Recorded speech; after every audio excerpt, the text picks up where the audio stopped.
Hi, my name is Tom, and this is my lovely wife, Sarah. And we've been trying to have kids now for the past 4 years, which have proven to be difficult, and maybe God in heaven decided that. And so my wife and I were discussing that perhaps we should get an Eastern European child. From your agency. We've heard a lot of great things about it and how you go about and help the Eastern Europeans. I, you know, we decided that instead of just being blessed ourselves, we wanted to bless somebody else. And that's why we're reaching out to you with this video. Yeah, and I saw a film that my wife brought to me called Eastern Promises. Eastern Promises. So we know about the horrible conditions, the prostitution rings that go on there, and I heard they don't even have running water. You know? Jesus. Yeah, it's horrendous. So as people of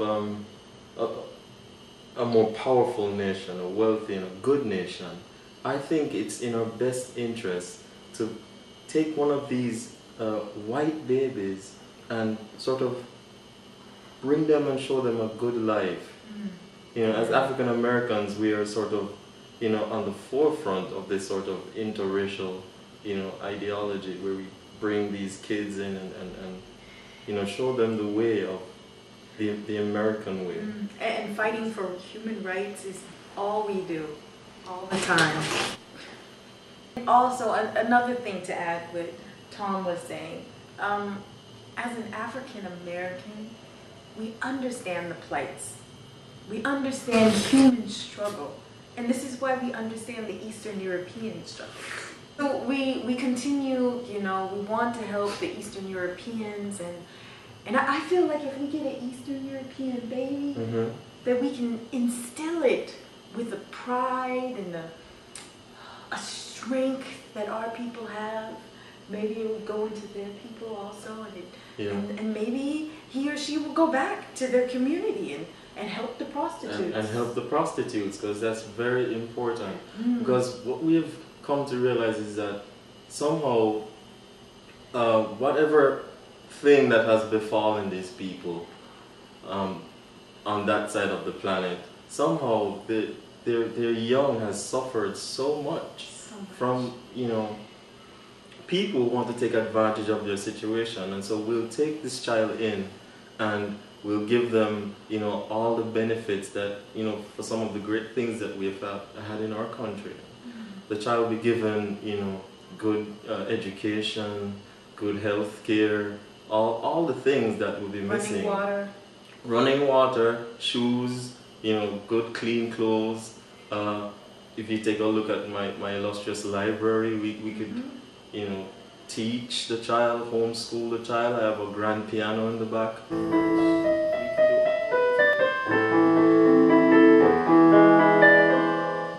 English.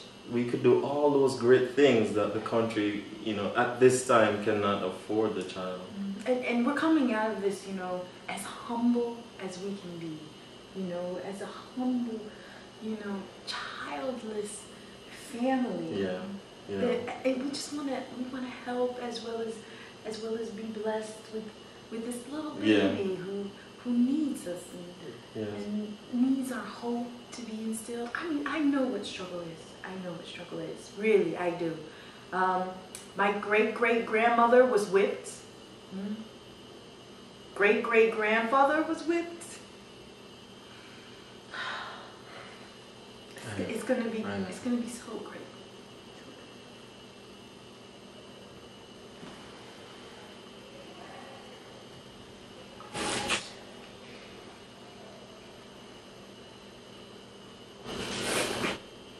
For the baby. For the baby. This little white baby in my carriage, strolling down Park Slope. And it would be such a fun-filled experience, to have this little bundle of white joy. White joy. Do you White, understand? radiant, illuminate joy. Yes. Yes. It's a great feeling to have like this, because you know, as an individual who's, you know, Christian and, you know, connected with all the ideas of, you know, holiness and goodness and purity and all the associations of whiteness that comes with that. I feel like, you know, having a white child would somehow pass on my legacy into a sort of transformation into that realm of goodness and radiantness. Do you understand? So I feel that to just give a baby a chance from, you know, such a downtrodden part of the world, and, you know, we could both benefit from this, ourselves and the child. I mean, you know, everybody knows about little white babies and, you know, the position. The position you can get. I'll be walking behind it, and people would say, "Hey, look at you." Yeah. Housekeeper. Yeah. You know, then our positions amongst our friends will become elevated, no doubt. I mean. Yes, and then think of all the benefits that we can give this, you know, down child. I mean, what, you know, I can pass on, you know, my mathematical skills. Being Asian, being part Asian, you have the mathematical skills. And then, you know, the child could learn math and all its numbers and, you know, we can... And I could teach a child how to do manual labor. I mean, that is just awesome. Yeah. So the child will be both smart and physically adapt to doing the... And as well as being an entertainer. Could you imagine a white child who can dance? Who can dance? It's the next Britney Spears. High five. High five. Okay.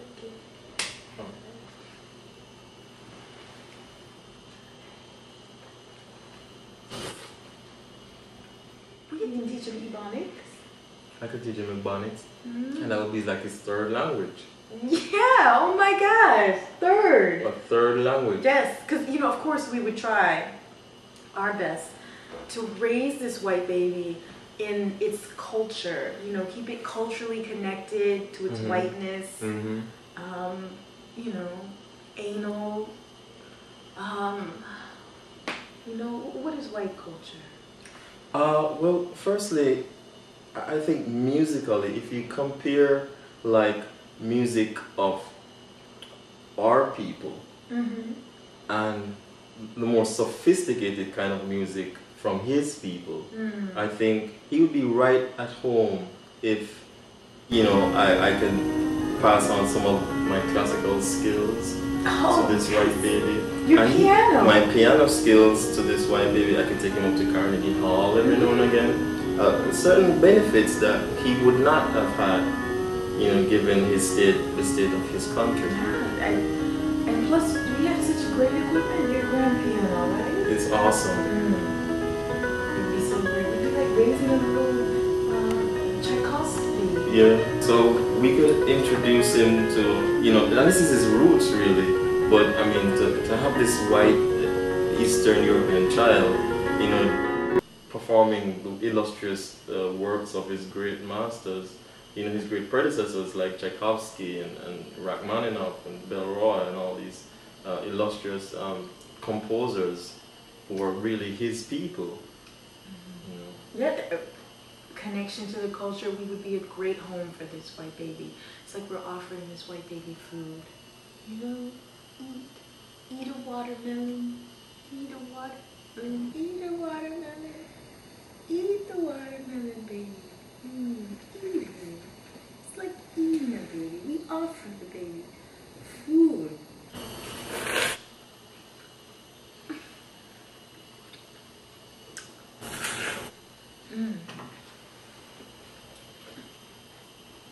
So, have you decided on which the type of white Yes, baby I wanted you a red hair Make sure the I white thought baby we has red agreed on hair. a blonde hair, No, blue eye. red. Like the Irish. Like what are you suggesting? Jesus Christ was 6 feet 2 inches tall, blonde hair, blue eye. Something what Adolf Hitler would like for his regime. No, that's too common. Like blonde hair, blue eyes. What, the Johnsons just got a blonde hair, blue eye baby last week. Do we want to be like part of their trend? I want to do something different. I want to do something different. You have to set the trend. You can't be part of the trend. And the Jenkins down the street got a blonde hair, blue eye child, red hair, blue eyes. That's the white baby I would love. I would accept into my home. The child has to grow up strong. If you give the child hardship, the child will grow up strong. Like Uma Thurman. I don't know what that is. The actress. I think she's white. She's strong. She was in Kill Bill. Uma. That Thurman. sounds like. She sounds like a nappy-headed hoe. That's what I'm saying. Oh, that is a horrible thing to say. She has blonde hair. It's probably fake. Blue eyes. It is probably kind of. Maybe our white baby could be a Uma Thurman. Fine. Again, you see, the woman has to decide on what the child will look like. But even though my preferences for another kind of baby, is meaningful to me, I have to give my wife the go ahead and have her choose or legacy. That's why I love you, baby. See, we're always united as a people and as a marriage, as a couple. We're strong, And when we need to, we can march. Out all our discretions. Yeah. So if we get our little white baby, it'll be like Angelina Jolie. Yeah. But better. Better than Madonna. They went to continents that you don't need help there, but in Eastern Europe, the poverty level, the prostitution level, that's quite sad. Quite sad. That's quite sad. Just want to, help the little child out, This is better than giving money every month. Yeah. I don't know. It's raising a person up. Not $2 a month. We understand. Yeah. And this is not a start against UNICEF or anything. It's just, I feel like, if the way you love a person is to give them everything. Yeah. I think so too. You know how like Lionel Richie's little girl turned out to be a star? Yeah. Oh, our child could be a star. Like a reggae star. Like a reggae star. Oh my God. Can you imagine that? With my roots being Jamaican, and he's, grown up around, somebody who is Jamaican and, understand like that part of the culture and so on and so forth. You know what I mean? I think that's insane. Be the next Sean Paul? Or Sean Paul? No, it's not. Oh, okay. He'd be like,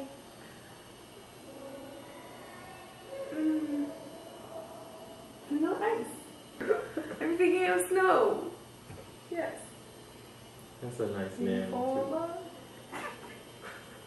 Right? I think that'd be good. And give to this little itty bitty white bundle of hope.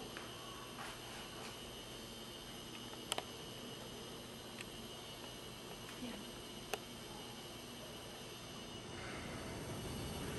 It's gonna be so great, huh?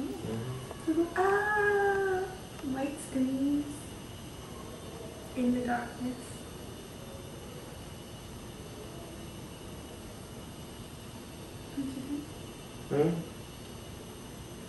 What The was white it? baby.